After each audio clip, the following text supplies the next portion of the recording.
Hello guys! So ngayon magluluto tayo ng eggplant with giniling and sauce for spicy garlic eggplant. Ito yung Chinese Chinese sauce ito. Chinese sauce. Mahal kasi ng giniling kaya gagamitin natin yung ready to use na giniling. So this is it. Eggplant with giniling. Yes, with giniling.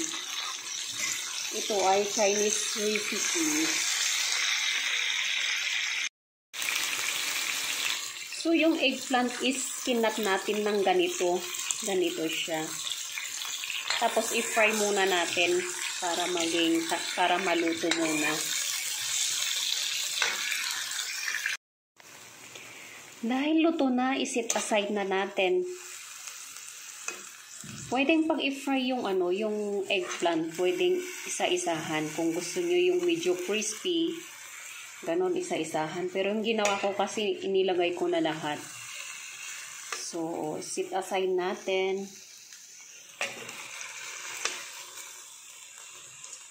Ayan.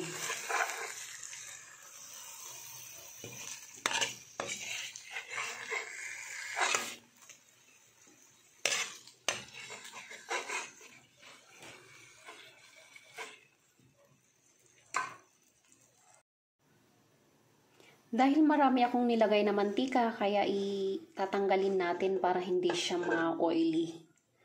So, tanggalin din natin. So, yun, natanggal na natin. Ngayon, lilinisan natin muna ito. Para hindi siya masunog. Yun. Parang marami pa itong mantika niya. Yun. Tapos, yun.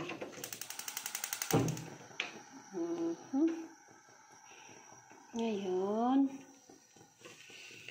ilagay natin ang onion.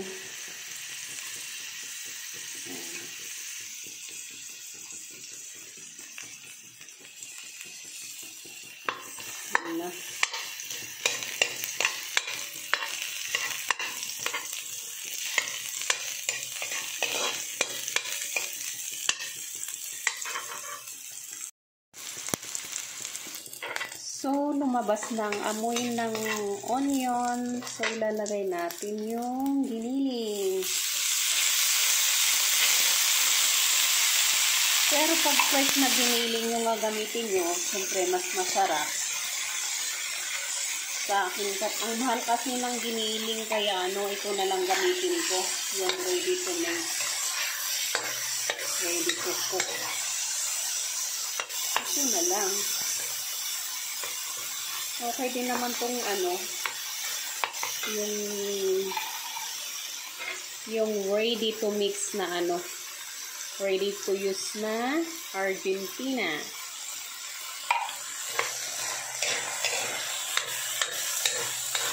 So, inikos-nikos lang. Tapos, yan. Pag mainit na, ilalagay na natin yung sauce. Yun na. So, pwede na yan. Kaya ilalagay na natin ang sauce.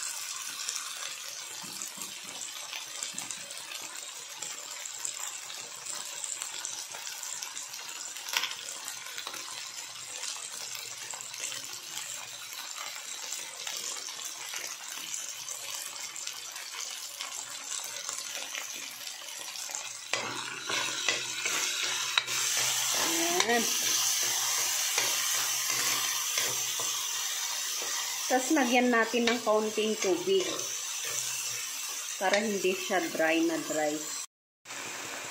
So, nilagyan na natin ng kaunting tubig yan. I-boil natin para maluto siya. Yun. Tapos, pag okay na, ilalagay natin to eggplant. Ibabalik natin. Yun. Yan. Tapos, ganun.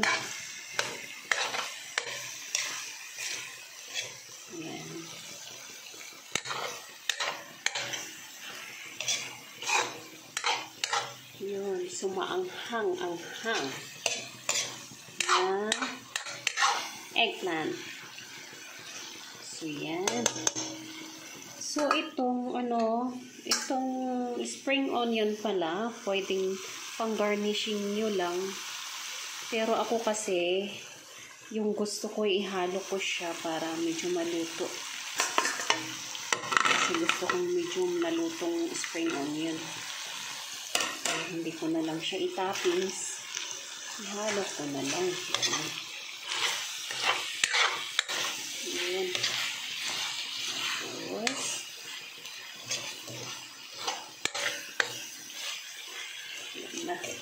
Tapos na. Simpleng ulam, madaling maluto. Sarap-sarap.